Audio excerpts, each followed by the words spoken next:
Hello. We're live now? Yes, we are Guys, live. Good evening. Oh man, I'm good so happy evening. to see you. And our guest is already in the green room. Yeah, man, how are you doing? Kumusta? I'm fine, thanks. How are you? I'm all good. As mentioned before, I'm all good. My eyes is much more better now with my eyeglasses. Did you see me? I'm kind of much smaller now. I have like gone down for about I think five kilos, right? So yeah, man, I have my shirt already like loosen up.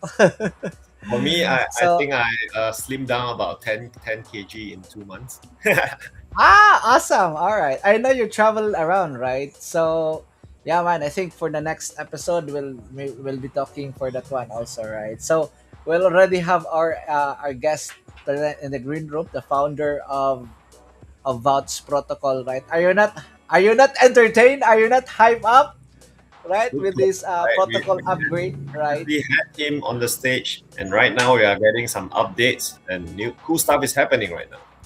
Yeah, indeed. I think you did have him on your channel, and I did have also Jexxa right last year.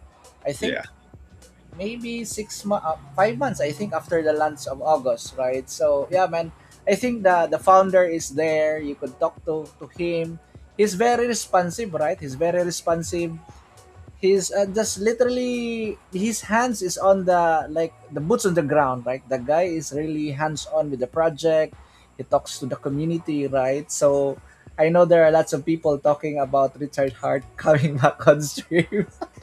What do you think about that? Well, anyway, the founder is here, right? He is the guy that he'll be trying to explain, right? So I don't know if this does just be a hype of this protocol upgrade was really the math will do the trick, in which we'll be having a price pump, right? A price pump on the VOUCH protocol, right? So as you can see, the core tokens are up right now. I think ProveX is up. Did you buy the dip with ProveX? Yep, definitely bought some.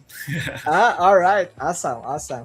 Well, anyway, guys, if you're just watching, this is your man Nakbi together with Asian on Pulse. We are live with our Soc.Meds right on YouTube, on X. Please like, share, and subscribe on the channel. We're doing this every 7:30 p.m. Malaysian and Philippine time, and I think Jexxa is also we have the same time zone. And brother, maybe they will be asking why we are on our 17th episode. We did have a April Fool stream last week, right? So yeah, man, we didn't go on stream. We're just fooling around. That yeah, the course are going into $1. Yeah, Nice, I nice one. was going It to was one, yeah, but man. It that's was the your dream that we are hoping to achieve, right? But it's yeah. definitely achievable with In builders like Vouch pushing forward, even though the market condition are kind of uncertain, and the focus are shifting towards a lot to AI and to quantum computing and others, right? So there's a lot of noise out there, but at least our DeFi builders right here, we are still standing here. So that delivers a very important message. We are still here, sound and loud and consistently, right? yep. Contributing in every ways we can to be talking about this ecosystem, to be talking about this industry. So if you are tuning in, thank you for tuning in and keep on subscribing and support because your support matters to us. Yep, it did. Yeah. Before we'll be having Jexxa, let me do this, brother, and yeah, I will be having after this short clip.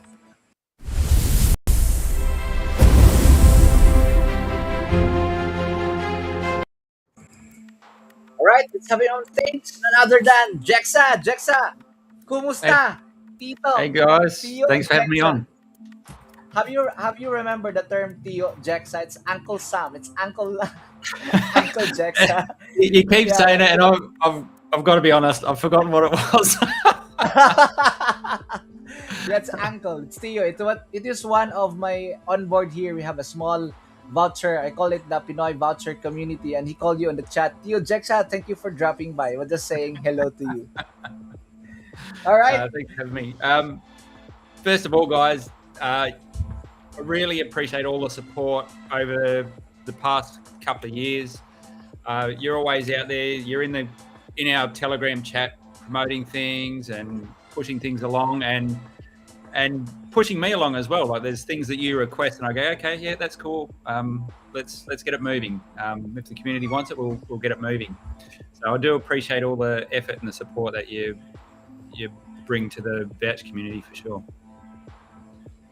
Yeah, I mean, indeed, and I want to take this opportunity also, brother, for the builders who are really building, right? So I know you guys are not so much into the drama with all these things happening on the background, especially the down market, right? I know you guys are building, so I think it's timely with this protocol upgrade that you have brought into life, right? So I think it's live, right? And later on the show, Jexxa will be explaining all the things, the ins and out of this one, and why it is just we can ask the question: is this just a hype of this protocol to upgrade? Does really the math will do the trick in doing this? So later on, Jexxa, the founder, will be trying to explain all these things. Now, chat, if you have question, our chat is open for any questions.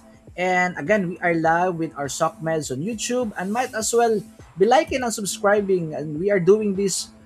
This is me part, right? As Jexxa is doing all the fundamentals. These are fundamentals, right, of a crypto community. You have builders like Jexxa here. We have a founder on my other side. It is Munex, right, which is from Malaysia. I am not a founder, so I'm here. I'm using my should I say my energy in talking to people, reaching out to other communities, right? So that's the best I can do for people to understand what really is the pulse chain at all these apps, decentralized apps that are building on the layer one, and that is a true DeFi chain, right? Would you agree, guys, that we are a DeFi chain, at not just some hype chain, like you have this, right?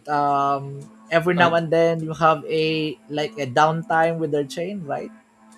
Yeah, I think we're a misunderstood chain and a misunderstood community a little bit. And what I mean by that is, yes, everyone wants to make money along the way and be part of the price go up on the project that they're involved in. But we're also here for a bigger reason, which is that DeFi reason that you mentioned. And I don't think a lot of the outside communities understand how we do that and why we do that. And we don't have a big bunch of VC founders sitting behind the chain. Everyone gets out and builds their own stuff and works hard on their own back. So it makes it tough sometimes because you don't have deep funding available, but it means that it's a lot more community driven. And I think that's what people misunderstand about the Pulse Chain community. All right, indeed. I agree on that. One, man. So we're not VC funded, right? So there are no VCs, and we have to also understand. Yeah, our founder is also not dumping these tokens on top of our heads, right? So I think Jexxa had a good point in which, yeah, man. I think definitely I think he's in point on that one.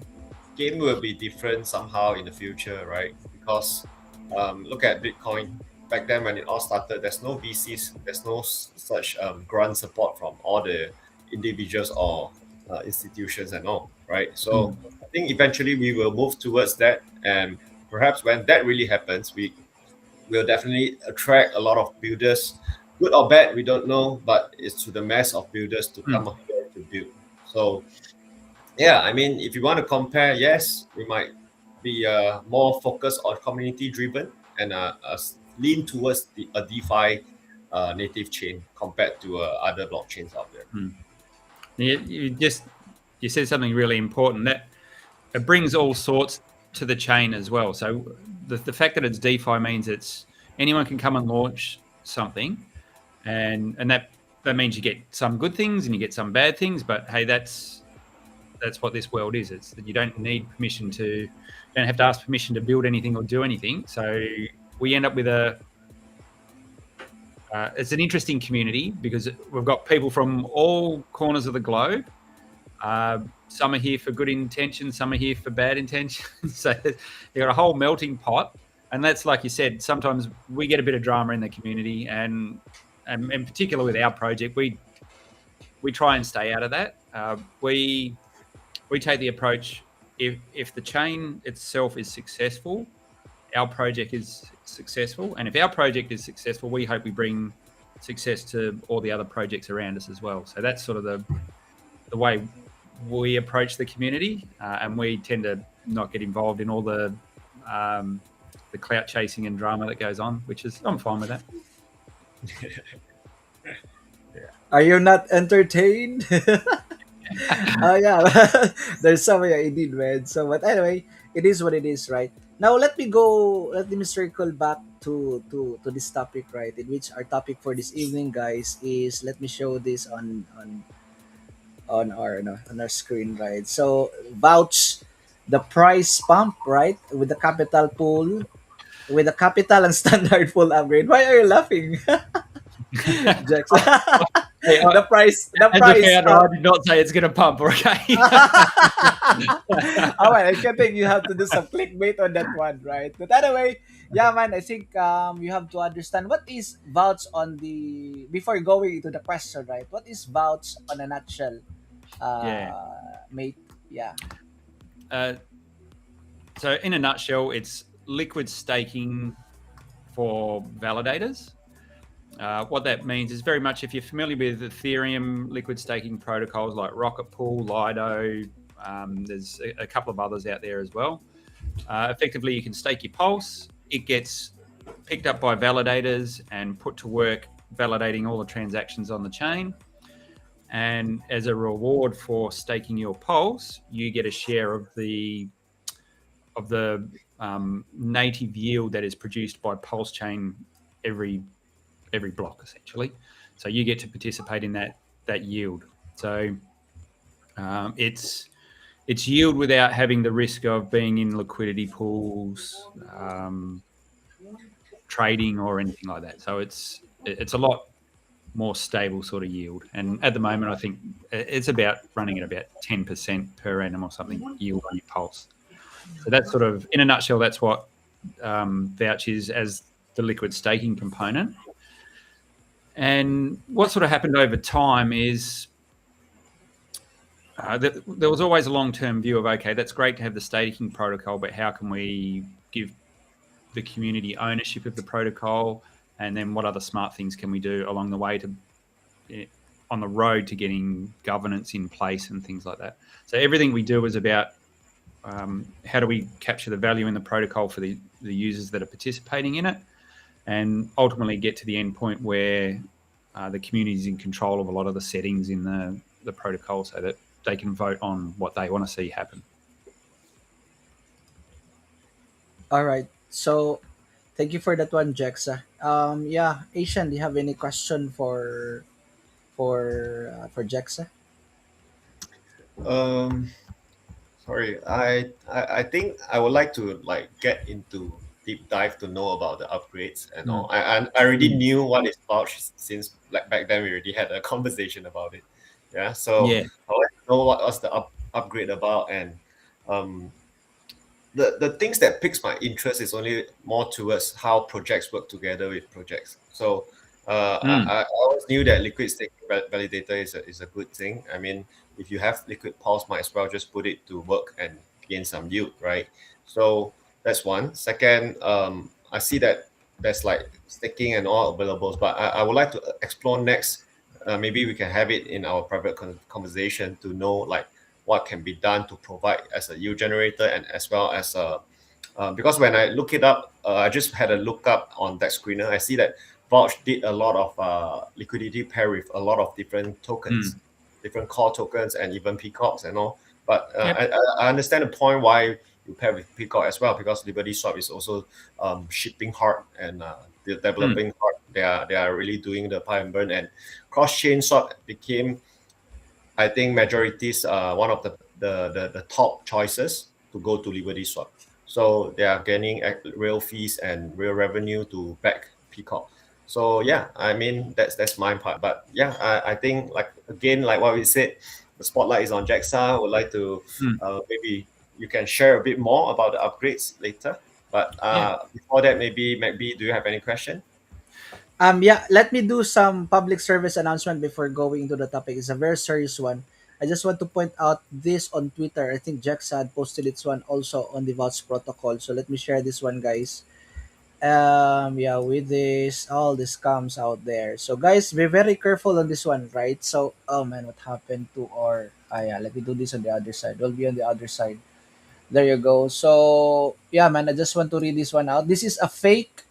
This is a fake email. So don't fall onto this one, right? So I think I have seen this on chat, right? So this is a fake clone site of the official vouch.run site. So please be very careful that one, guys. So I just want to do this public service announcement for a scammer warning. So when Jexxa, or should I say the VOUCH protocol, is not sending any email to anyone in the community. So this is a public service announcement for people to understand there's no such thing, right? So just to be clear on this one, so it's not coming from Jexxa. Again, as I was saying, this is a DeFi protocol, so yeah, man, please be very, very careful with all our assets, right? Again, you are the network, you hold your keys, it is permissionless and all this stuff. So it is a different ball game when we talk about true DeFi chain. So yeah, man, I just want to put this thing out for people to understand that, yeah, man, please be very careful out there.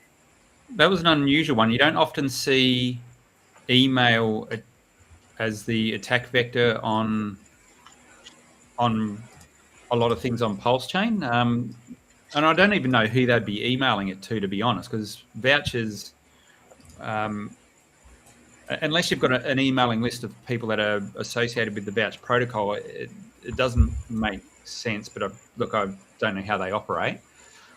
What I have found is as soon as your protocol gets to a certain size and there's a bit of a community around it, and they can see that there's some people that are in the Telegram that are asking questions, they're not sure about things, they tend to narrow in on a lot of those users, and they will go and then generate the fake websites. And it's not just VOUCH. You go, I know Pateas has got a fake one, and there's numerous others where they'll just literally clone your website, and you've got no control over.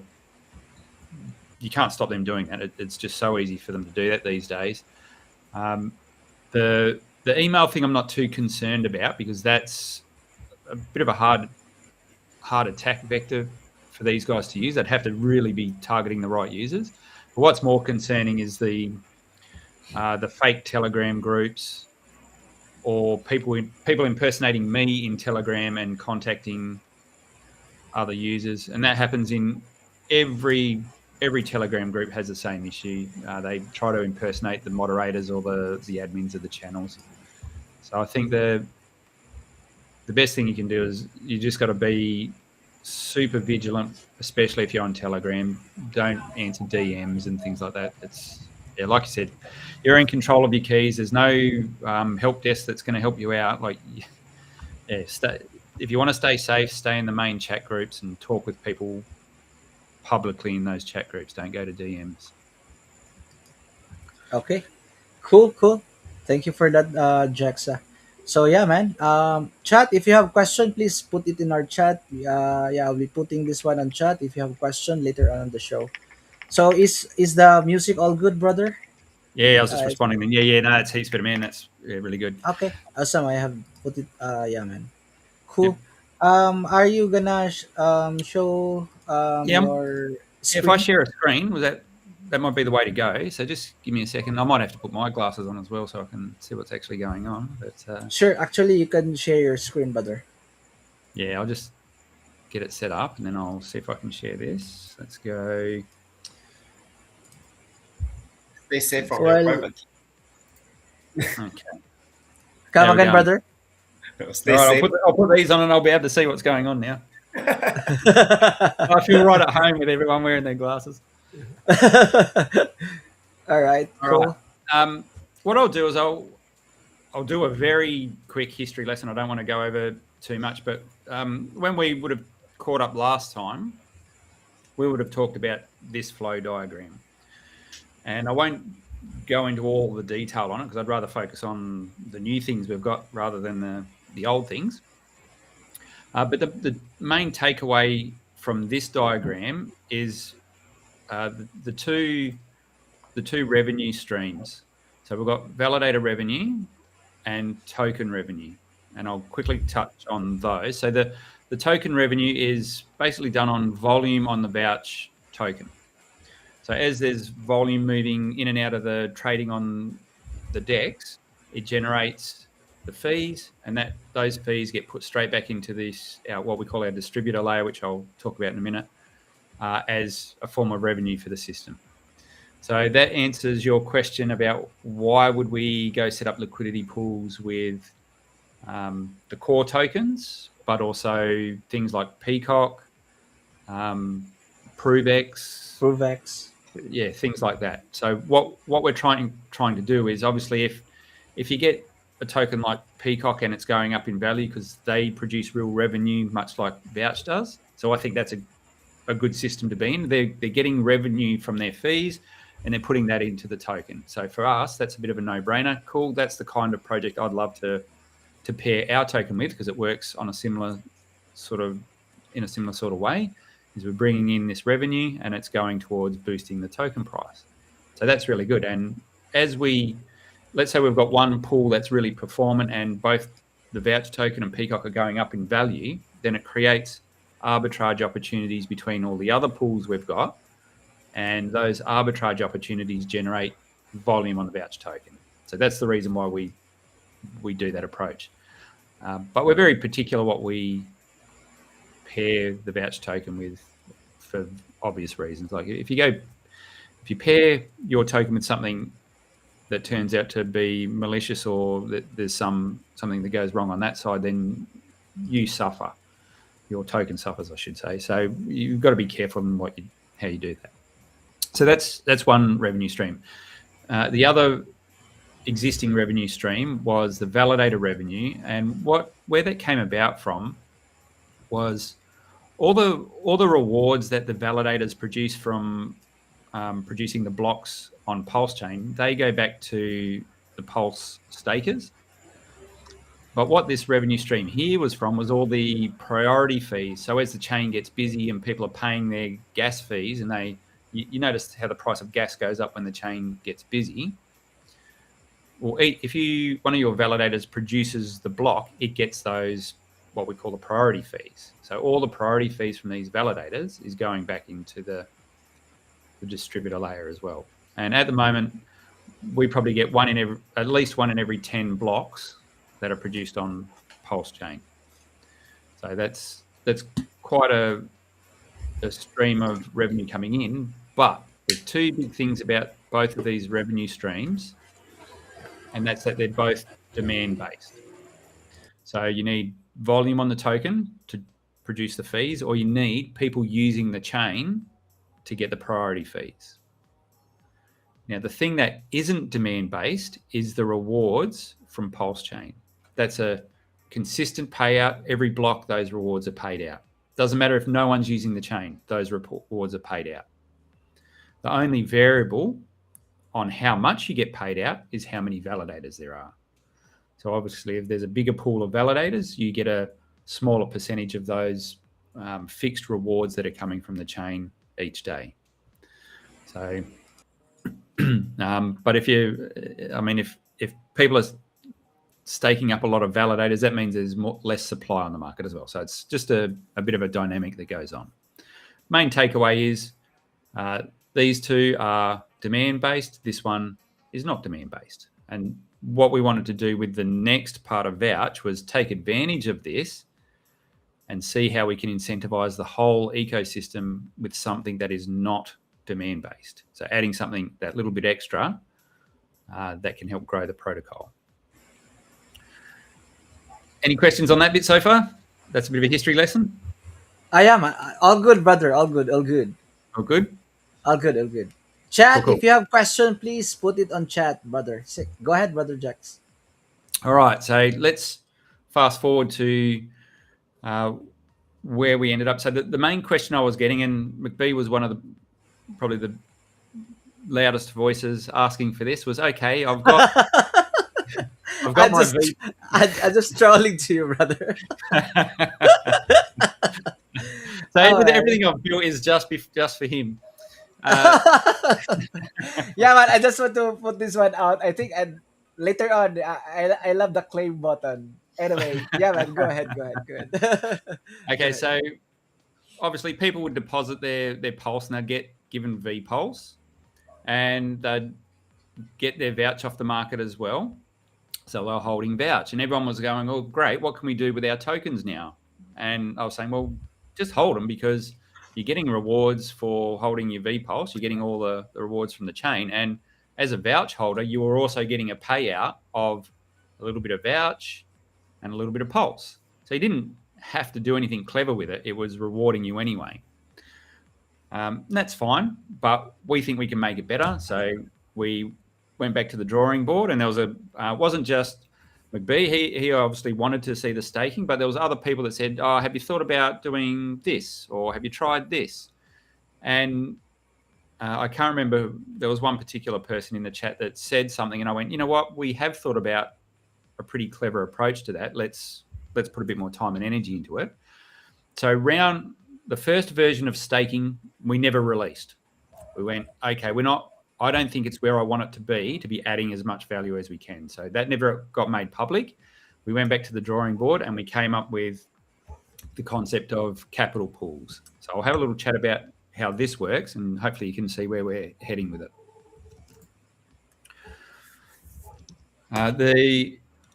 So in our new revised version of staking, we have 3 pools. We have capital pools, we have standard pools, and you can think of standard pools as like a single-sided staking sort of arrangement. And liquidity pools, you're probably all pretty familiar with them. You go provide liquidity on a DEX, you get your LP tokens, and then you go drop them into a pool or a farm, and you get rewards for doing that. So that's the 3 pool types that we're capable of doing in VOUCH now. The liquidity pools are on hold for the moment. All the back end sitting there, we just haven't enabled those liquidity pools because we want to focus primarily on these first 2 and get the community used to them first of all. So let's have a look what the capital pool actually does. So we spoke about the 2 sources of revenue being token fees and the validator priority fees. So the capital pools now introduced non-demand based revenue into the system. And hopefully I can sort of go through how this kick starts a flywheel and it rewards everyone in the ecosystem. It doesn't matter whether you're holding VPulse, whether you're holding VOUCH, or whether you're staking or not. But if you participate in all parts of the ecosystem, you will get maximum benefit.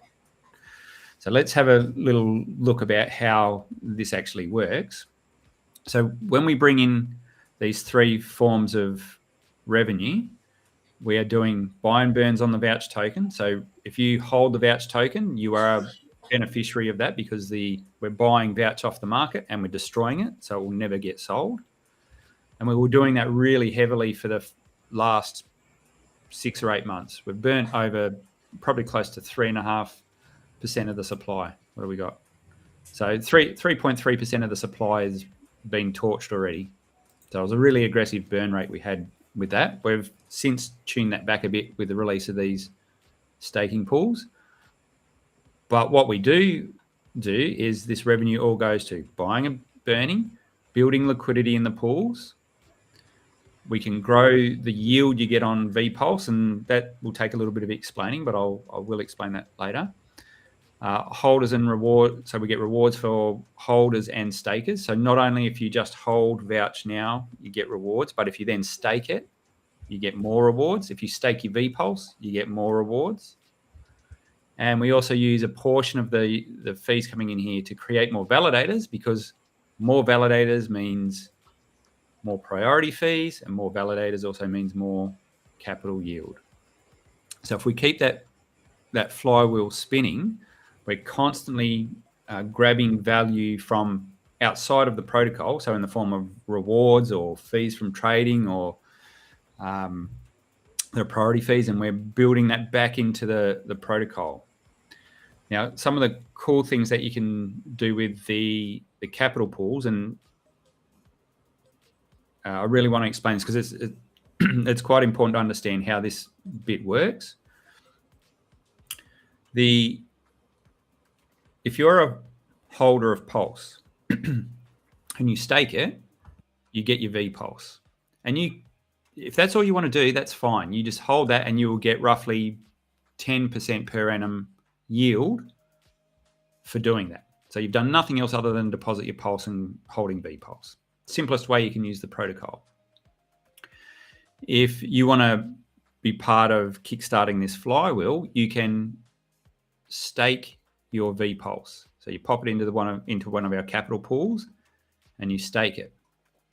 But what happens in a capital pool is something a little bit unique. Rather than you get your full 10% of your yield, you give up a share of that. So we call that the pool rate. And let's just, for tonight, let's just keep it simple. Let's just say you decided to keep 50%, you put it in the pool and the pool rate was 50%. You would keep 50% of your normal yield, but you would give up 50% of that yield, which would go as a new form of revenue coming into this distributor. So it's a third bit of revenue coming in here. Not demand-based, because no one's actually doing anything for that yield to be injected. Okay, it's just yield that's coming from the chain. Now, what we do with that yield is what's important, and what you get in return is what makes it worthwhile for you to do that. There's no point in giving up yield unless there's a larger benefit for you to do that. So as you give up a little bit of yield, we build more validators. So that's going to produce more of our fees. And the more revenue that we get from people in the capital pools, it will go off to buy and burn more vouch. And I said we were burning, I think we had the burn rate set to something like 50%. It was pretty large. So 50% of the revenue coming into the system was burning the token. And what we've said is, okay, if you're prepared to give up a little bit of your yield, how about we go buy VOUCH off the market? So it's price positive for VOUCH, and we will give you a big chunk of that VOUCH if you're willing to give up some of your yield.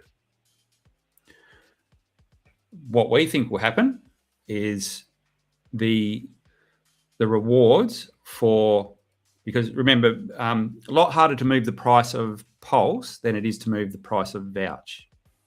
So if we're taking that economic energy and pumping it into VOUCH and still removing VOUCH off the market and it's still getting locked up in stakes, then we think we can push the price of VOUCH a lot harder by using that capital more effectively. So if you're prepared to give up a bit of capital, I think you should be given rewards in the token, plus we push up the price of the token with the buy and burns, and whatever rewards you get are straight brought off the market. So we think that's a price positive thing for VOUCH and for people that are staking their VPulse. So these guys actually earn VOUCH, and they do get a feed of VPulse as well. Now, just one bit of nuance to this. I said if you gave up 50% of your reward, then you get paid in VOUCH and a few other things. Now, you're not truly giving up 50% because you get paid in other ways through the system, which I'm happy to go into if we want to dig into the weeds. But it's just redirected through another mechanism. So it's not, that's the headline figure, but it's not actually how much direct yield you're giving up. Now, the nice little loop that we can get going is when we introduce the standard pool, the standard reward pool, which is a VOUCH staking pool, so not a VPulse staking pool, a VOUCH one. So you're staking your VPulse, you're earning VOUCH, you can then stake that earned vouch, and it will get given the holder rewards that you would normally have for holding vouch, plus it also gets a share of the rewards from the whole ecosystem as well. And I'm happy to go into that in a little bit more detail, but basically you end up with a nice little loop where we're encouraged. So why would you stake your vouch, and what's the benefit of doing that? If people are willing to take their vouch off the market, that removes sell pressure, obviously. So they're prepared to support the price of vouch by staking it. So therefore we go, okay, we think you should get rewarded for doing that as well. What it means, and if you hold vouch, we already said that if you hold vouch, you get paid more vouch, and you also get more VPulse. So you can then deposit the VPulse back into here if you like, and you can just keep this perpetual loop going here. Okay, I've waffled a little bit there, guys. Is that, you're still following me there, or any questions on that? Still following? Yeah. Yeah, still following here, brother. That's You right. have the spotlight for this one for the community to understand what is all about, right? So maybe Yeah. later on we can ask question after Cool. your presentation on this one. Cool, So what brother. Go ahead. So this is a very simplified way to view how the ecosystem works, and it's great for when you're sending out posts on X and things like that. But I think it's probably worth having a look at a little bit of the detail of how you get all these rewards, and then I think you might see if a few light bulb moments come on, and it might sort of gel with what I've just spoken about. So let's have a look how the revenues flow through the system, and that might give you a bit more of an understanding. Now, we did touch on, I think we might have touched on this back in the day when I was originally on, but now knowing what I've just said, let's revisit this. So I mentioned that we had those two forms of revenue which were demand-based. So that was the token revenue, so from the vouch token, and then the priority fees from the validators. So they were the two forms of revenue that were coming into the system. So now we've got that third form that will be coming in. What's more important is, okay, well, where does this revenue actually go? And what it actually does, it falls down into what we call our distribution layer. So 5% of the total revenue coming into the system goes to providing liquidity. 25% goes to creating more validators, because they're the things that generate us more protocol fees. The liquid staking protocol fee pool, this is what I meant by, although the headline figure says you're giving up 50% by staking in a capital pool, it's not a true 50%, because you also get this sent back to you as well. So if the token's going through a volume spike, you get more back as well. So you get to be the beneficiary of all of the revenues in the system. So that headline figure is not exactly how much you're giving up. You do get a lot back. This is just like an insurance fund. We've got the treasury just for funding things on the protocol. And this it's a very tiny amount. That's basically just to pay gas fees for what the protocol is doing all the time. So that's the main split of a lot of the utility part of the protocol. Now the reward part, so all this adds up to 100%. So this is where we go, okay, well, how is everyone getting paid all these rewards? Where's it all coming from? And that's really important, because a lot of protocols will launch, and the only place that the yield is coming from is from an infinitely mintable token. Okay, so we don't do that. Vouch, all that's ever going to be minted has been minted. So how do we pay the rewards? So we've got three reward buckets. One is for Vouch, one is for VPulse, and one is for Pulse. So let's just pick on the Vouch reward pool. So 43% of all the revenues coming into the system will drop down into the Vouch reward pool. Then so that's what you can see, this figure here drops down into here. And then what we do, we've reduced our burn from the 50% down to 5% of the total. So what we're doing is, instead of just buying the stuff off the market and destroying it, now we've shifted that to reward the stakers. So that's where all the yield is coming from. We're still buying it all off the market, and the revenue's getting encapsulated in the system. So we're capturing that value in the system, but we're giving it to the people that we think need to be rewarded for their actions in the protocol. So if you're a staker, you'll get a fair chunk of those rewards coming back. And if you're a holder, we said if you hold VOUCH, you still get a bit of a reward.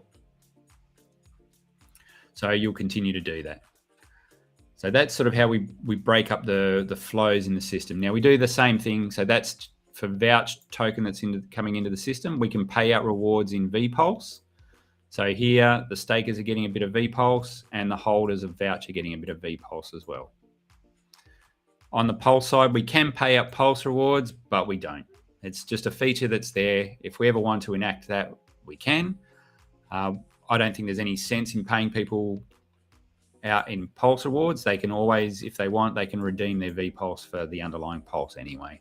So I don't see there's any sense in doing that. If there's some particular use case for using that in the future, we will, but we think we can achieve everything we need to by just using these two main pools.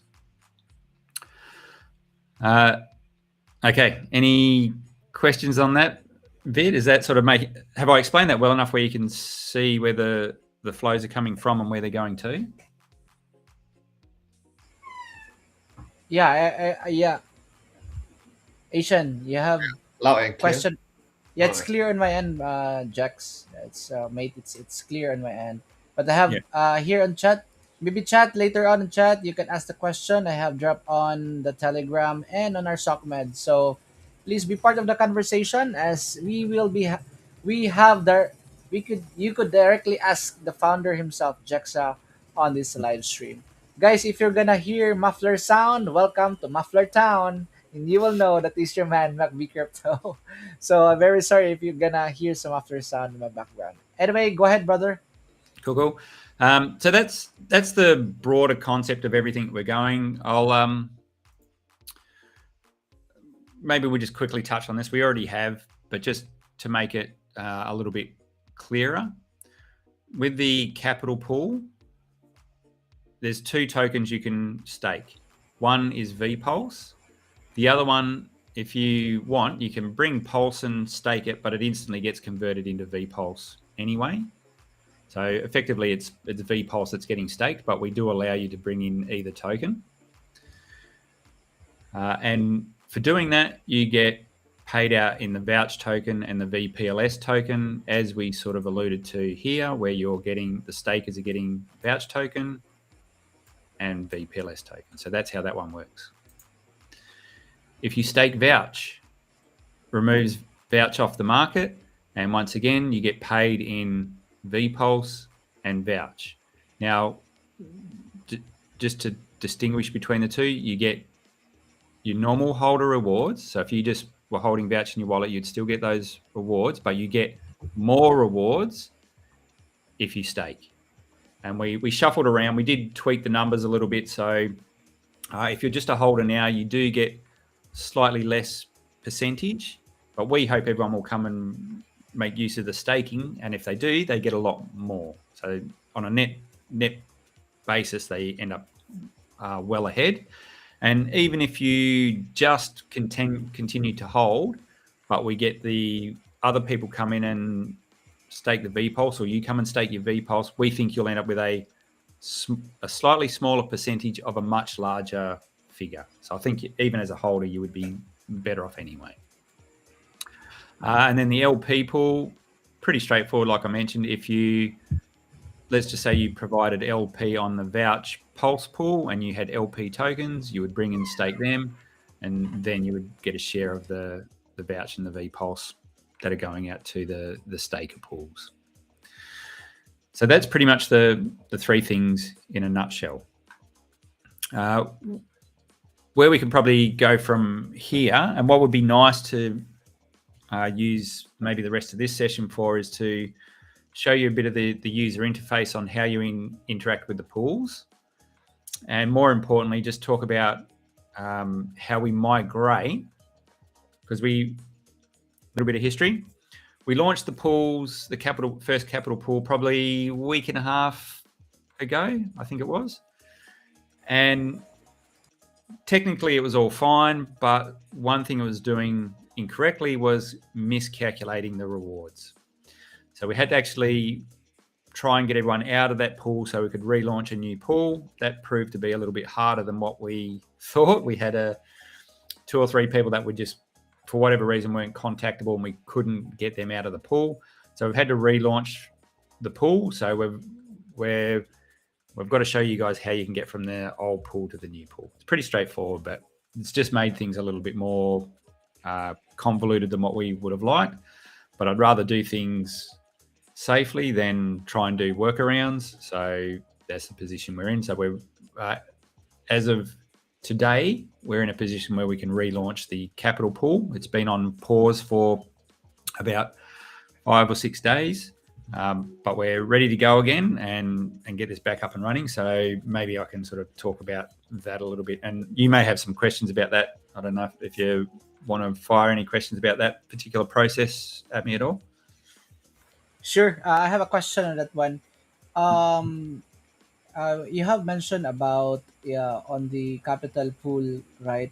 Is there something that we can do in the future if we have that kind of glitch is gonna happen? Like you could do it on your end, and we will be asking on different chat groups or posting on X, right? So maybe, yeah, man, maybe you could expound on that one. What is the workaround, or should I say the solution for that one, for us to have Yeah. that Yeah. have that difficulty and staking? And I think there's, I think 9 million in there. That is one. I think 9 million VPLS that Yeah. is not and still unstaked. Yeah, there's 2 stakers that, for whatever reason, like that. It's the beauty of decentralization, but it's also the curse of decentralization. I don't have anyone's email addresses or Indeed, phone indeed, numbers or anything. indeed, So, indeed. yeah, so you can't contact people directly. So basically, you've got to broadcast a message and say, "Look, guys, we need you to take some action," and you've got to hope that they take that action. Now, in this case, that would have been a nice, easy path for us to do if we could have got everyone on board, and we nearly did. We were so close. There was 2 people we couldn't seem to get to budge, and it just meant we had to go to Plan B and relaunch the pool system, which is fine. Not a big issue, but just would have been nice to have a clean separation and just not have to do what you'll see I've done in a moment, where I've had to sort of provide 2 user interfaces to be able to get through this. To address your question, it won't happen again. It was a one-off thing that was incorrect on that particular pool when it was launched. So it won't happen again. The developers have changed that. The auditors have looked over it and went, "Yep, it's good. It's not going to happen." So we're fine with that. Like I said, we could have. There's other little workarounds we could have done, but we wanted to make sure that we were being as secure as we possibly can. And the advice we had from the auditors was, "Oh, look, if you can't get everyone out, it's best to then relaunch." So we've done that, and that's fine. Much rather do that and know that everyone's safe and the protocol's solid. So a little bit of extra messing around, but we ended up where we ended up. So what I'll do is I think probably tomorrow morning. So what do we, maybe say 12 hours from now, I'll launch the new user interface. And that allows people to interact with the old pools to unstake as well as the new pools so they can restake. So I'll give you a quick demo on that in a moment. The pools aren't, there's still a couple of other little switches we need to fire off before we get all that launched. So don't go interacting with them until you've got the official go ahead. But I'll quickly show you the process of what you need to do if you're in one of the old pools. So what you would have seen previously if you came to our staking pools tab. So this is our normal user app where you'd come and you'd stake all your Pulse and get your VPulse. what we were running last week, we had the VOUCH staking pools and we had the LP staking pools. This says coming soon, so we're not enabling those pools yet. That will remain that way. We will enable this pool, and we've done all the testing and everything this evening on all of this, so it's ready to go. However, if you're in one of the old pools, you can see we've got a little sign up here that says the pool's been decommissioned. What that means is you need to unstake from the old pool and then come and restake in the new pool. So I think we've made it as simple as we can. You can do everything in the one user interface. You just have to flick between the two tabs to do that. You can't make a mistake here. Staking is actually disabled, so there's no way you can end up in the wrong pool. This is purely if you need to get out of an existing pool, then you can come and unstake. When the pools are up and running normally, there's a 3-day cooldown period if you've got VPulse staked, and a 5-day cooldown period if you've got VOUCH staked. To unstake, it's instant. So you don't have to wait the 3 days or the 5 days. So as soon as you click unstake, what will happen? So you'll come here, you'll put in an amount. So you do it obviously on this tab, but the process of unstaking is click on the unstake tab, put in an amount, click unstake, and then what will happen, so I've deliberately left it this way so you can see it, is once that transaction is processed and the unstake is ready to claim, the buttons will change and they'll look like this where you can claim the unstake. So it's a 2-step process. Unstake button, and then give it about 5 or 10 seconds for the chain to process that transaction and reflect it in the UI. And then this button will momentarily go red and then it'll go green. And that means, cool, you can claim your stake, and then it'll just be in your liquid balance and you can go back and then restake into one of these pools. Okay, I wish we didn't have to do that and we could have made it one click, but when you're dealing with DeFi type stuff, you've got to have approvals and all that kind of stuff. So it's not as simple as we would have liked it. But question. Yep. The approval is only one now. You don't have to reapprove, or should I say, always be clicking approve? Because I think that was one of the kind of question on chat. If you kind of redundant, or you just have to approve once and yeah, you're done. Yeah, so we take the approach that less is best. So if you come in here and you want to stake VPulse and you click on approve, it's going to set your allowance to 10 because that's what you've put there. Now you can manually change that. Some protocols just go infinite, and I think that's just way too dangerous. So we take the conservative approach, and if you put 10 in there, we assume you only want to stake 10. So if you go approve 10, or you're staking, if you come back then and say, I want to do another 5, well, you're going to have to run that same approval for that. Now, if you're a savvy enough user, you can click the approve button, and when your wallet pops up, you can manually edit the amount of the approval you want to give. Okay, so if you don't understand how to do that, then just stick to what this is doing for you, because that's the safest approach. But if you're clever enough where you know how to manage approvals and things like that, go at it. Do whatever you like, whatever you're comfortable with doing. So yeah, I think that's the better approach. I think all applications should take that approach where they only get you to approve what the transaction amount is for. I think that's the safe way to do it. Just a follow-up question on one, but kind of not related on this one. I just want to ask the question with regards with the for like the previous one, or should I say the first one, you just be holding a vouch, then you'll just be dripping automatically the vouch. Is still working, or still that kind of, you have two options, right? Maybe you could expand on that one for our viewers or who are watching right now. Yeah, that's a really important nuance. So if you if you just click on the buy vouch button and you go buy vouch off the market and you don't do anything else, it just sits in your wallet, then you will still get the holder rewards. So you'll get a bit of vouch and you'll get a bit of VPulse. You'll get more vouch than you'll get of VPulse. So it's a nice little bonus just for sitting there and doing nothing. Now, it doesn't make sense to, if you then go stake it, we think if you're going to stake it, you should get your staking rewards, but you should also get the holder rewards. So what you see on this particular pool is you see the staking rewards that you're getting, but you also see the holder rewards that you're entitled to. So you don't lose your holder rewards if you're in the staking pool.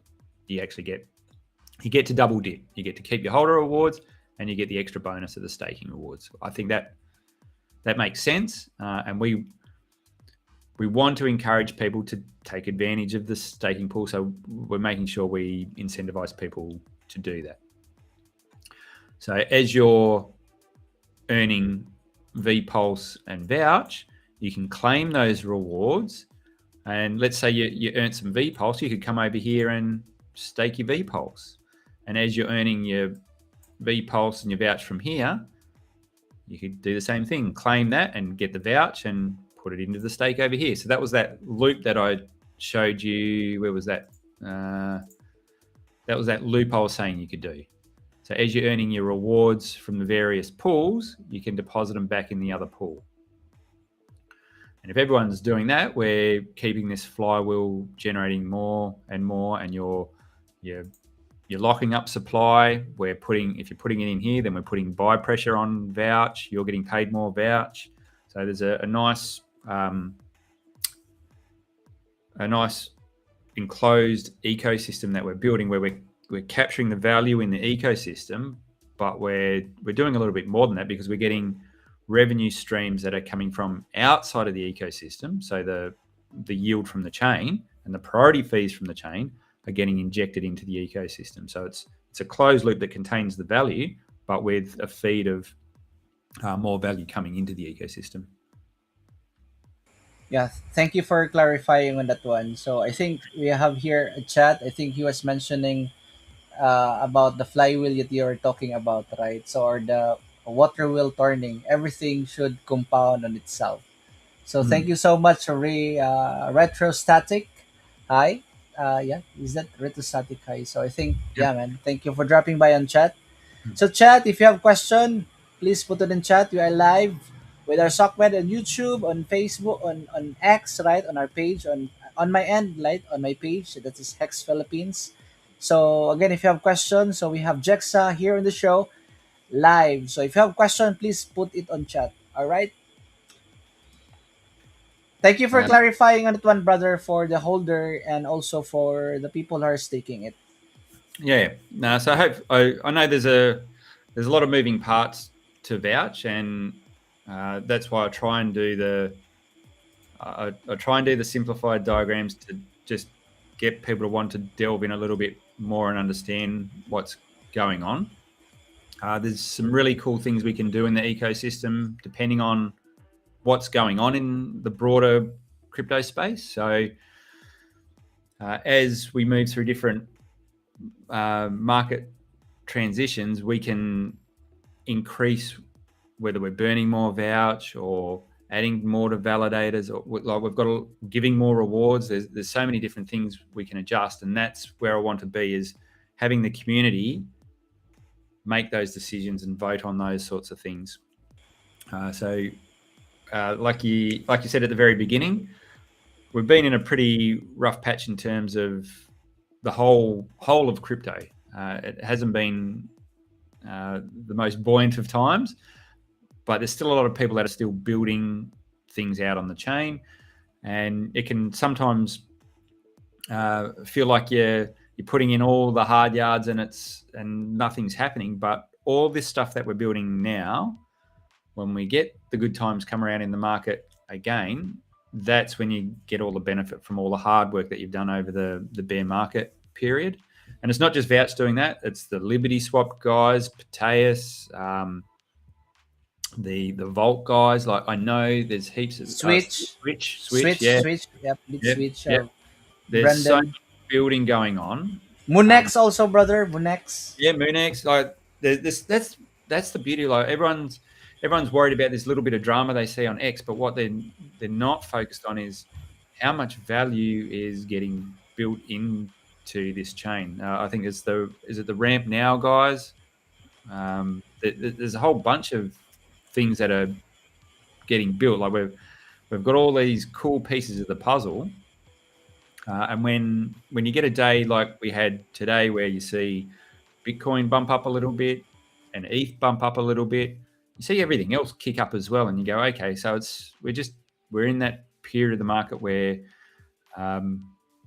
we're at the hopefully we're at the bottom of this particular part of the cycle, and we can move up, and all these cool things we've brought, and all these built, and all the hard work that's been done over the last couple of years comes to fruition. So that's why I hang around, and why I keep building on Pulsechain is I want to be part of building that future ecosystem. And that doesn't mean you stop when the market's down. It means you just keep going and building, because we've got a vision at the end of it, and you don't get there if you have 2 years off while the market's deciding what it wants to do.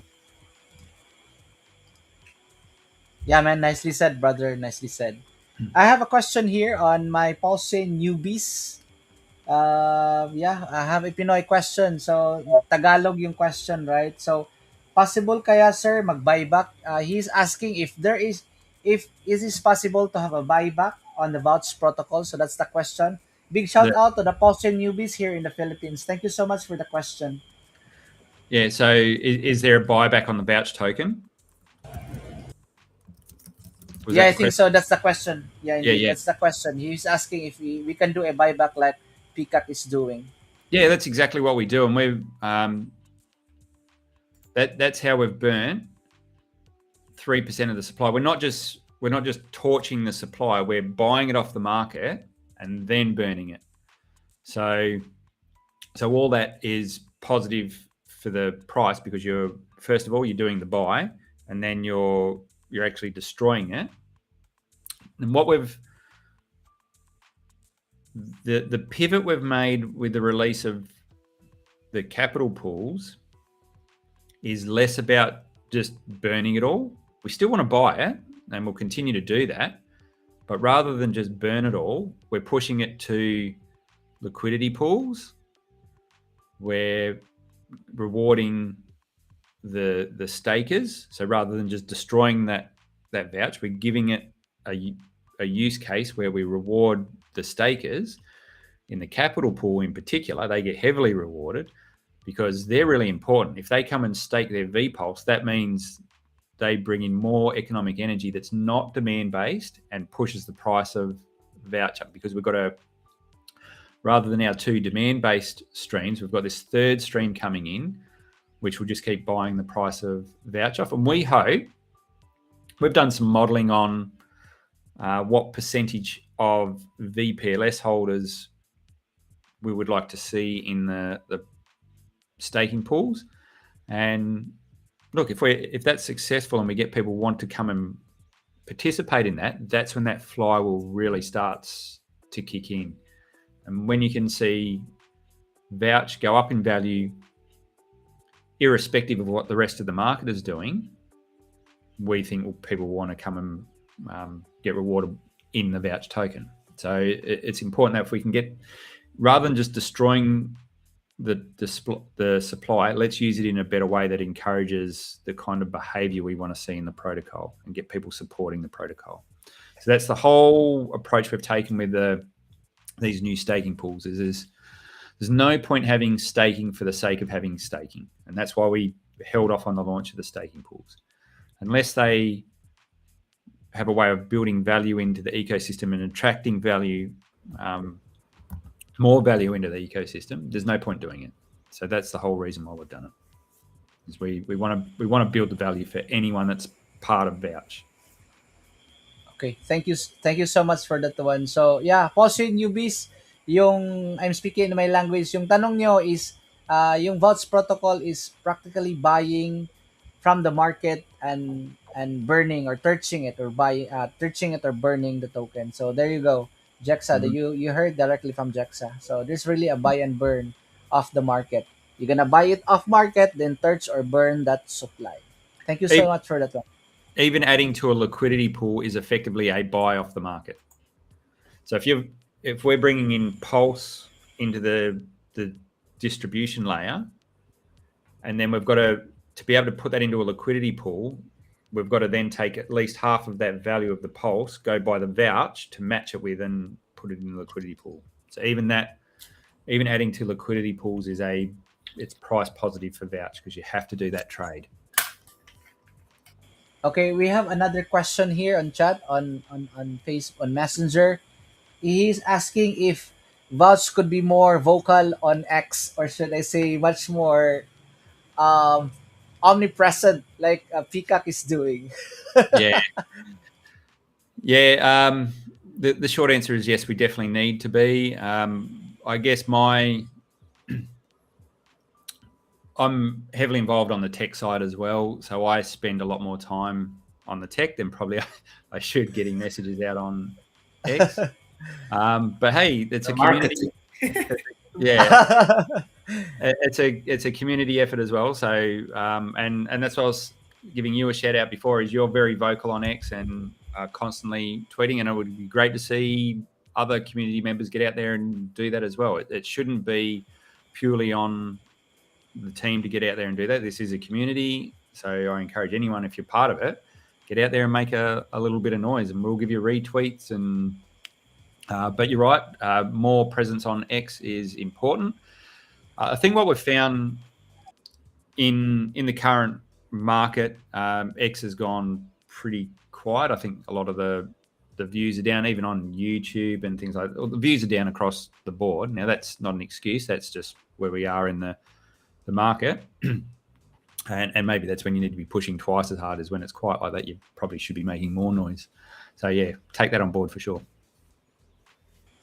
Guys, make some noise, vouchers! Are you still alive? Oh man, indeed, man. This is one of the extended bear market that I have been. I mean, in crypto for like 10 years, right? So I think the 4 year cycle is dead, right? So yeah, man, make some noise. I think this is the best time to onboard people, to make your project well known, right? So it's kind of more of a marketing, right? Even Richard Hart had been saying you have to market this one. You have the good tech, right? And even Richard Hart is giving all these right tablets, right? So yeah, man, you have to do your part, brother in arms. These are the brothers in the trenches right now, as you can see here. These are the faces right now. Anyway, thank you for that one, Jexxa. Yeah, Asian, you have any question? Well, And I think for marketing, yes, community efforts, you are the network, right? So when it grows, the whole ship grows together. So yeah, I mean, for me, I just have a few questions. Like again, the strategy to tap into so many different liquidity pairs. How do you manage to prevent arbitrage bots and MEVs? The short answer is they're not necessarily a bad thing. They are going to, they're present anyway. If we can push one particular pool out of range, so it creates that arbitrage opportunity, and a bot's going to bring it back into place, we get the volume anyway. So naturally, pools are going to get traded within and out of all different times, and that's naturally going to create arbitrage opportunities. It's hard, like you can't not have that. That's what makes an efficient market, is having bots around the place, or humans in some cases, where they notice an arbitrage and they snap it back into place. So it's actually a market efficiency thing. It's good to have that.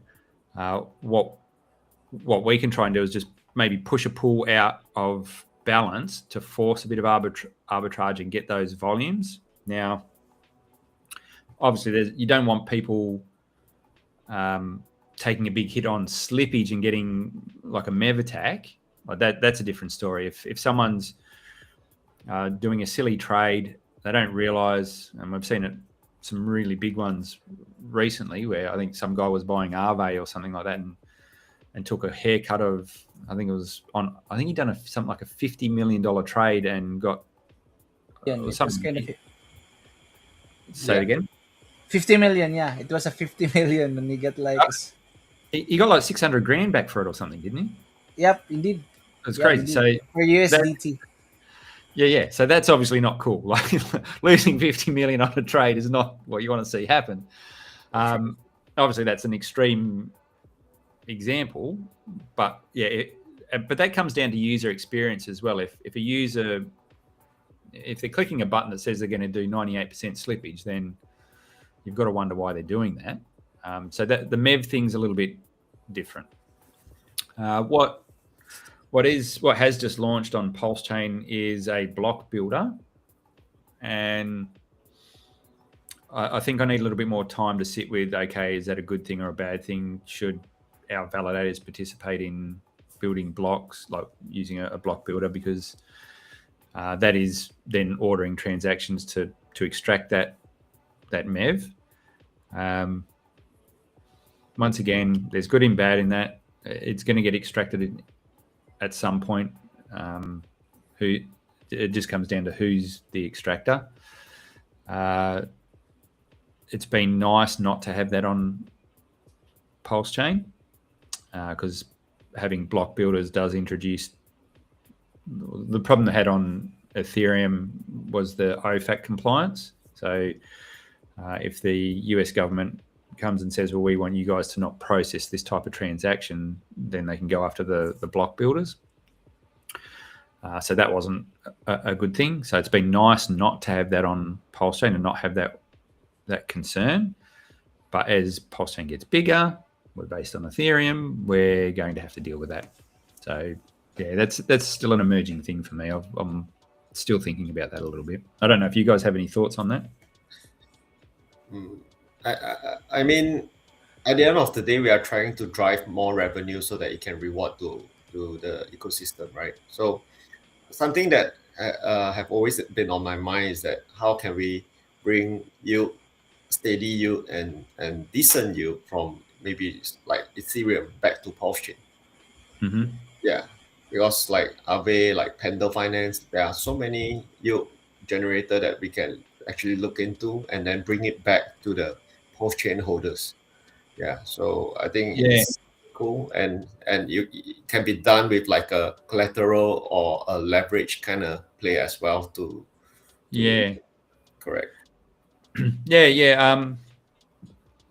And that's a valid point. So, and I'm not sure who it was. Someone made a post on, like I posted about launching the pools on X, and someone replied saying, "Oh, that's really good, but how can we attract more capital to Pulsechain?" And you're right that we've got to find a way to, we've got to have something enticing enough to bring capital flows into Pulsechain, and that's either users migrating their funds from Ethereum or another chain and coming to play in our ecosystem, or like you sort of mentioned, is there a way we can capture some yields from other places and bring that into the chain? And I think we've got to be constantly thinking about how we can do things like that, and particularly with a focus on VOUCH is, I think with the launch of these pools, we've done a pretty good job about building the ecosystem and capturing the value in the ecosystem and bringing in another form of revenue. It's still Pulsechain based revenue. So I think you're right. The next step is, well, okay, how can we get external revenue that's not part of Pulsechain and get that into the system? And I think the Liberty Swap guys do that pretty well to some degree. Like they're taking fees from value as it moves off of Pulsechain, but they're also getting value from funds coming into Pulsechain and injecting that into their token, for instance. So that's definitely one good example, is sitting on in between the networks and capturing value there. Look, I'm all ears if people can see other ways where we can engage with other protocols and bring those funds back into Pulsechain, and in particular into VOUCH. yeah, happy to have those sorts of discussions for sure. Yeah, cool.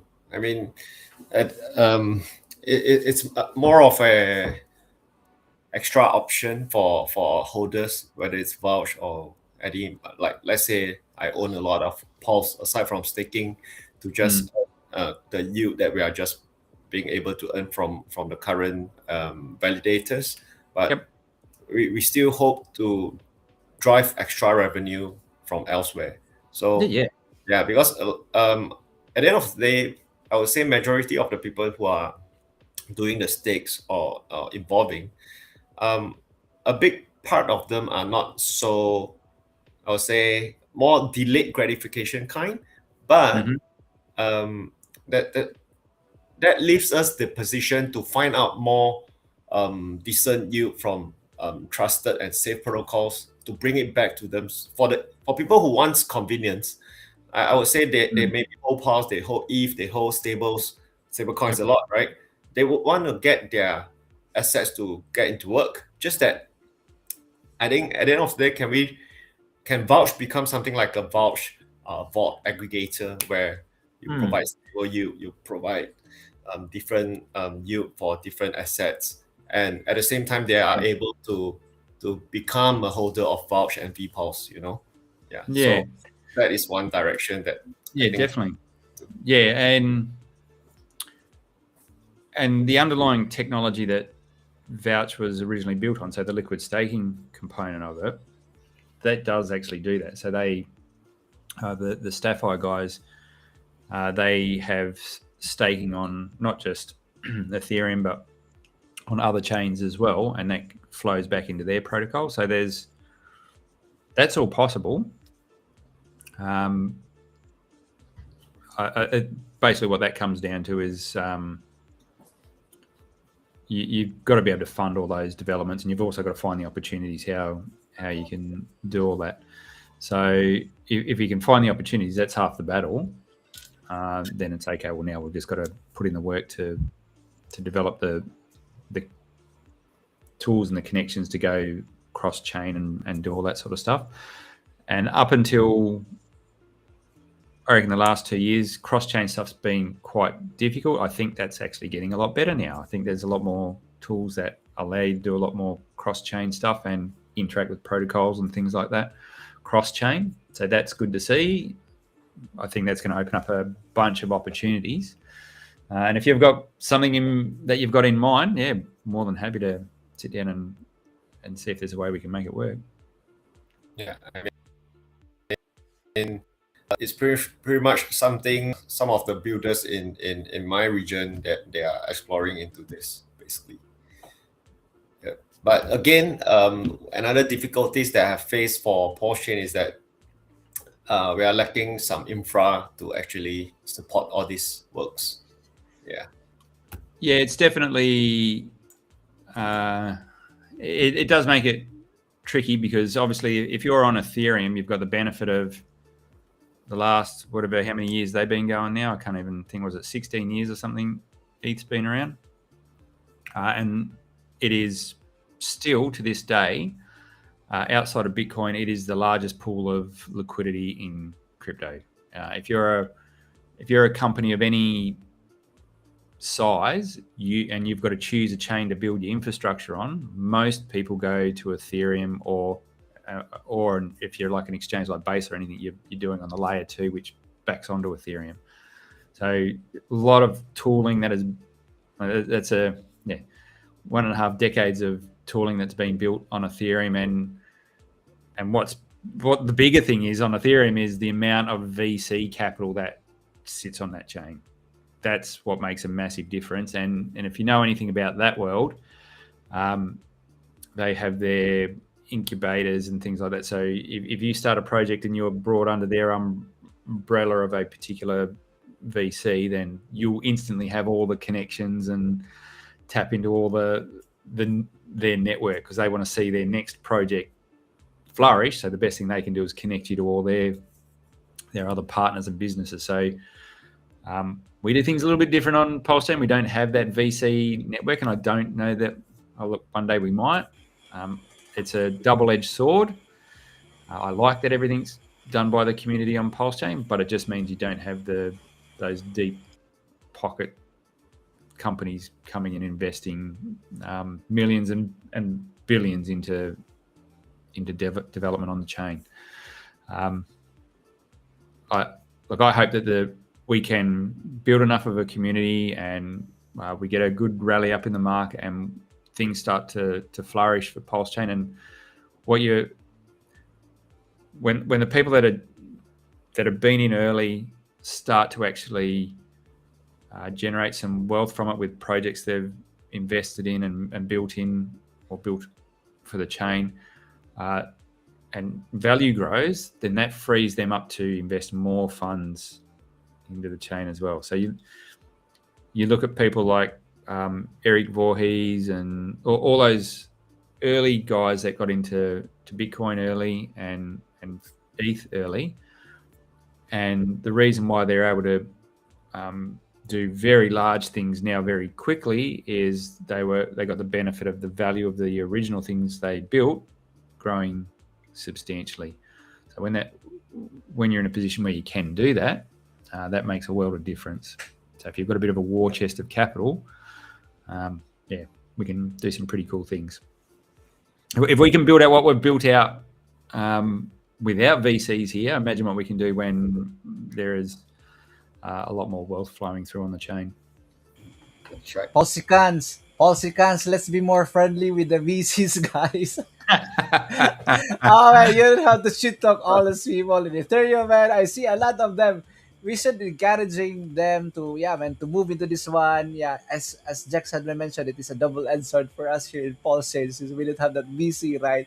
Please, guys, man, we should love them and welcome all those from BNB, from Ethereum. Oh, enough with the S talk, right? Shit talking, man. We need the money, man. We already have the good tech, right? So yeah, man. Thank you for expounding on that one, Jexxa. Again, guys, if you're watching to this one, we welcome you. This is the Pulsechain, guys. You are in good hands with these people right here. This is the builders. We have the founder, right? So if you're tuning in right now, yeah, check out all the infrastructure. So there's the D apps on our chain, right? Again, that is pulsechain.com. All right, pulsechain.com. All right. So I just have to plug that one. All right. Yeah, chat, if you have question, I think we just have 3 viewers on our YouTube. Thank you so much, guys, for watching right now. I have put the question on our Telegram, and I was asking, but I think there were all crickets in there. There were crickets on Well, if you've watched Telegram chat. this stream, you're one step ahead for tomorrow when we launch the capital pools. You'll know that that's all happening and how to migrate across. Indeed. Yep, indeed. We have a question here on our chat. Not here on our on Telegram, but on my messenger. When will the liquid? What's that? Sorry. Let me. LP token staking pools when launch. All right, when launch. No expectation, guys. No expectation. 2 more weeks. Yeah. I don't have a date on it, and the reason why I don't is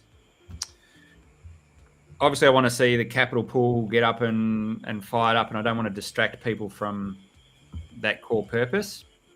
So I want to see those get bedded in. I want to see the people that are in the old pools migrate across and make sure everyone's where they need to be. I think if we can focus on getting the capital pools ramped up, then I think we'll see some good things in the protocol. LP pools they're a little bit tricky in what value do they bring. Like, it's great to see an LP pool support. Like, if you put it this way, if you put your VOUCH tokens into an LP pool, you are supporting the protocol. Okay, you're adding liquidity and depth of liquidity and whatever. So that's definitely a good thing. And you should get, if you're going to take that risk, you should get some reward for that as well. So we totally recognize that. If there was some other way to make that a revenue stream as well, I would like to investigate how we can do that. If there's a way we can build that in so that it's a bit more additive as well, rather than just supporting an LP pool. Is there a way we can capture some of the value there that helps bolster the protocol? So if anyone's got any clever ideas on how they can do that, that's fine. And we can bring in other types of tokens as well. So it doesn't have to be all of our pools. We can gear them up to use different tokens as well. So if there's a token that we think brings in revenue some other way that we can bolt onto the system, and one I'm thinking of in the future is maybe something like the VOUCH token. So I don't know if you've been paying attention to VOUCH. Yeah, I've seen Vault of Fast Abdul, and I think he's Yeah. using VPLS as a form of a collateral for, right? Yeah. Yeah, Maybe you could exactly. expand on that one. Yeah, go ahead. Yeah. So VOUCH is a lending protocol.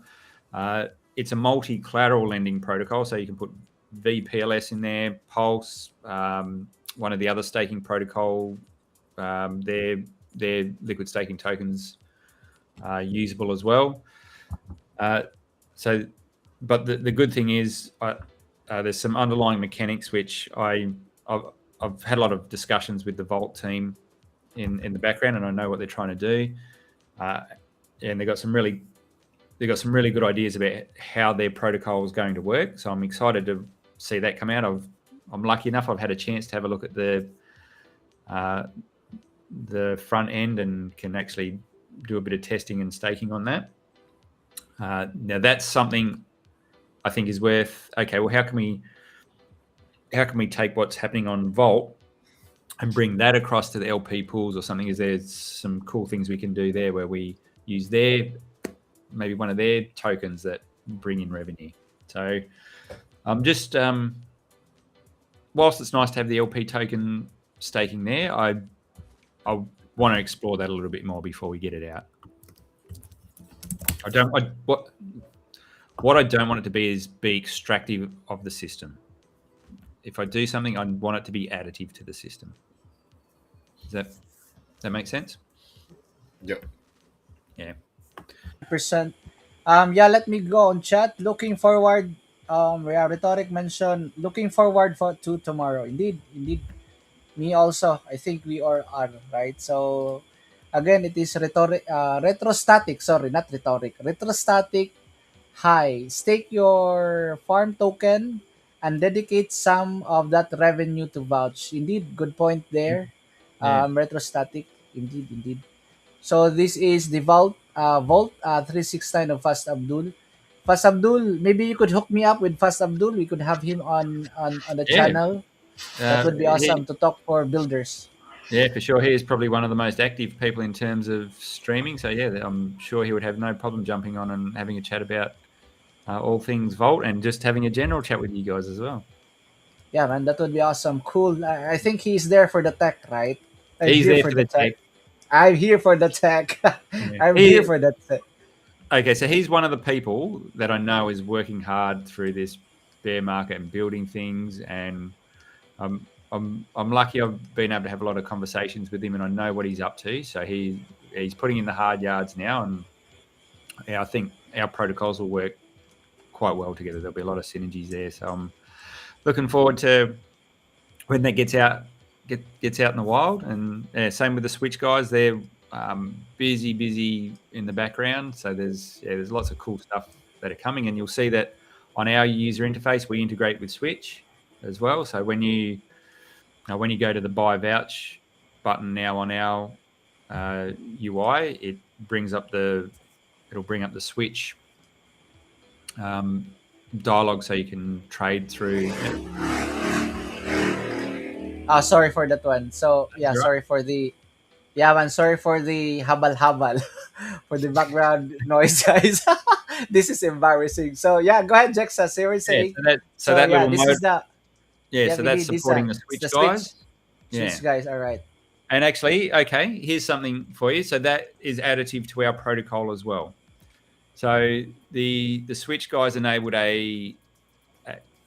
obviously you pay a fee when you do a trade, and they've got a feature in their decks where a portion of those fees goes to whoever's operating this front end. So when you come and trade on the Vouch protocol, so if you're not buying Vouch, let's just say you're swapping from, I don't know, Pulse to Peacock, and you do it on the Vouch front end, there's a portion of the fees actually go back into our system as well.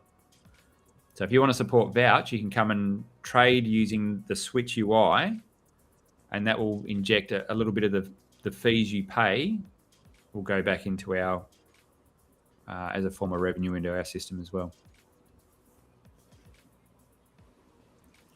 So it's normal fees on any decks, but what they're doing is a fee split with the people that are hosting their little widget there.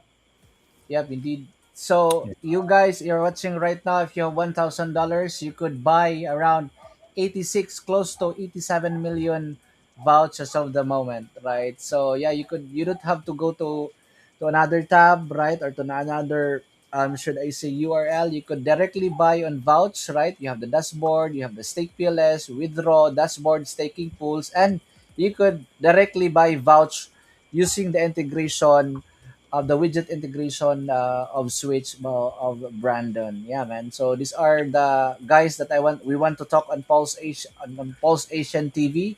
These are the builders guys. So I think fundamentally, if you have a metric, right, I think it's one thing to have a metric is to have that fundamental things who are the builders on a layer one chain like Vouch, right, like Switch, right? All these other like Fast Abdul of I think he has also INCD, right? So he was the one also of Yeah. having that one a lending protocol on that one. So yeah, man. So you guys, if you have $1,000, you could buy around 87 million vouch, and you could stake it, and you could help the vouch protocol by staking it, right? So and doing so, you could have earn by just holder by being holder of that one, and also by being part of the pool. So I think it's a win-win if you're gonna be staking it, right? But I think Jexxa have explained. I was helping someone today, and they hold a bit of Vouch, and I said, "Oh, you realise you're getting paid every day for having that?"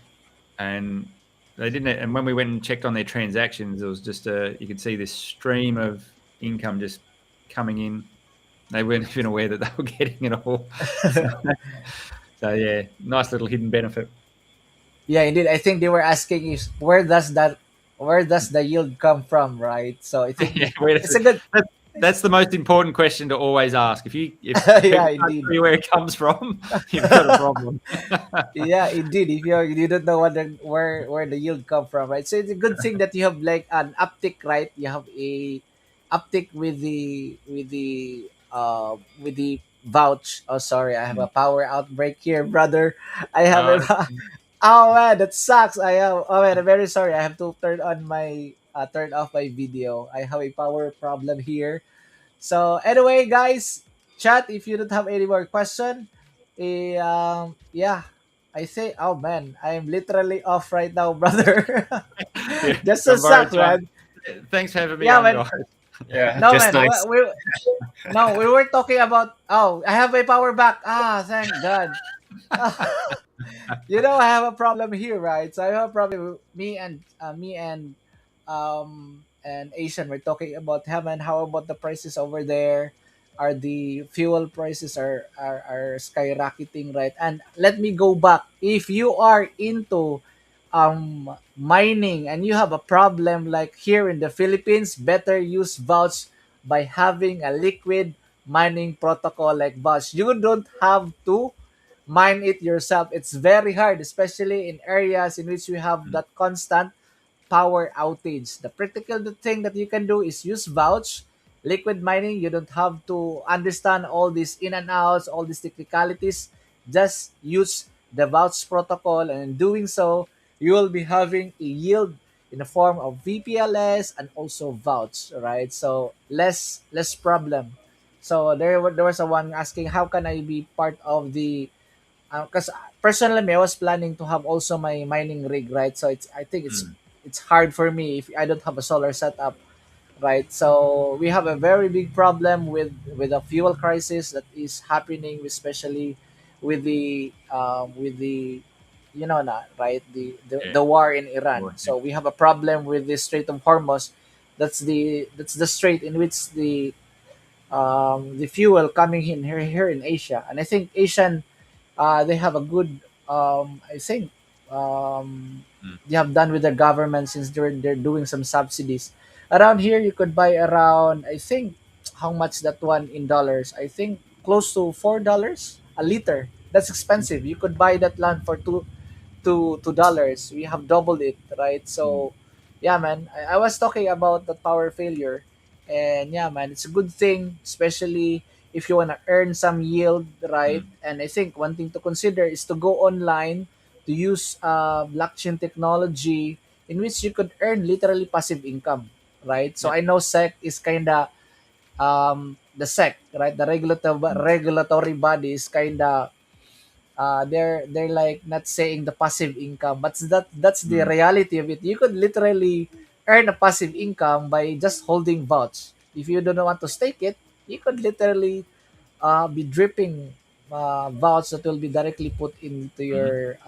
into your wallet, right? So these are the things you have to understand, and these are the ways also, right, uh, to profit by using Mm. blockchain technology. All this yield farming, all this staking farming that you hear in this stream, as Jexxa was pounding a while ago. So Mm. guys, if you're gonna put your money, put it in crypto right now. And I think this is the opportunity of a lifetime, in which we have an asset that will not be inflated to eternity and beyond. We have a scarce asset, right? So not to mention, it is permissionless, censorship resistant, which is the main function of having a blockchain technology, right? That's the main function. And Richard Hart was talking about, that's the best thing to have a blockchain fundamentals, in which you have a chain, or so there's an asset that is censorship resistant, and you cannot censor vouch, you cannot censor Munex, you cannot censor PLS, right? So yeah, man, you could do this. If the front end will be done, you could have the smart contract. You just have to kind of technical on that one, right? So speaking of that one, can you Jex, maybe we could do later on with the IPFSH, Mm. interplanetary file system. Can you do that, like what Richard is doing with the main website, like PulseX Yeah. and Uh, hex.com? we do have one up and running. It's probably a little bit out of date with all the recent changes. What we do that's probably a little bit different to a lot of other projects is our front end is open source. So Okay. if you want to fire up our front end, you can literally go to our GitHub repository, download it, and run it. Doesn't need any special things running in the background. We've deliberately designed it so that if you want to run it yourself, you can. We don't have any back-end databases or anything. Everything we pull is live from the blockchain, which sometimes means, like say on our dashboard, it sometimes means it takes a little bit longer to load charts and things like that. But the reason it's doing that is it's going out and getting the data straight off the blockchain. It's not pulling it from a centralized database or anything. So that's one of the core things I've tried to do on our project is everything we do from a user front end perspective is actually that. I don't think that's no. Go to I vouch. sorry. I Vouch. sorry, sorry. Okay. Vouch one is our one. Yeah. So if you the way we've tried to do it is made it simple so that if you need to run the front end, you can run it anywhere. But yeah, there's nothing stopping us putting up an IPFS one as well. That's very doable. Okay, cool, cool. Thank you for that one. Sorry, I think I got it wrong. So, guys, that was not a correct on GitHub. So that is vouch that run Yeah, on don't GitHub. go to that one. Be careful which one you go to. Yeah, indeed, indeed, man. I'm careful in doing this. So please, I'm Yeah, very sorry. So no, that's yeah, cool. yeah, indeed, indeed. Hmm. Um, Yeah, I think the chat is we're going into our 1 hour and 42 minute mark. Imagine that. So we're watching her on YouTube more or less. We have one on Asian TV. We have one and on MacB Crypto. We have three who are watching right now. So thank you so much, guys. I think for the closing, my brother Asian, he's good with closing remarks. Brother, you can do the closing on this one. All right, go ahead, Well, brother. appreciate Jexxa for your detailed explanation on the upgrade. Like, thank Mhm. you. Big Thank you. round of applause for you. Then, well, like what you mentioned also, I think the current market is kind of quiet at this moment. Lot less noise. A lot of the movement shifted towards a lot of AI and other stuff, right? So I think again we need to refire our passion for all community holders to actually reach out to fresh blood, because it's the best entry of their lifetime compared to Mhm. so many of us in already in this ecosystem right now. Whether it's a Pulse, whether it's VOUCH, I would say I had a look at the chart, right? So it's a good time for many people who haven't know about VOUCH yet. So yeah, once again, to end this out, and thank you, MacB, as well, my co-host of Pulse Asian TV. So we built this. Yes, sometimes we, might miss a little bit due to some of the occasions happening in our countries, but we are still here. Be vocal about Pulsechain ecosystem, and sometimes inviting different builders from other chains to actually come to our channel to talk about what they build. And yeah, we are just here, trying to share what we could and the experiences we can learn from every other individuals. But lastly, no financial advice, NFA, and also do your own research. So thank you, everyone. Thanks for having me You on, did. guys. It's been great. Yeah, man. Thank you. Thank you, brother Jexxa, mate. Yeah, man. Again, guys, thank you for watching. This is your man, MacB Crypto, with my man, Asian on Pulse, together with Jexxa. Bye for now. Bow!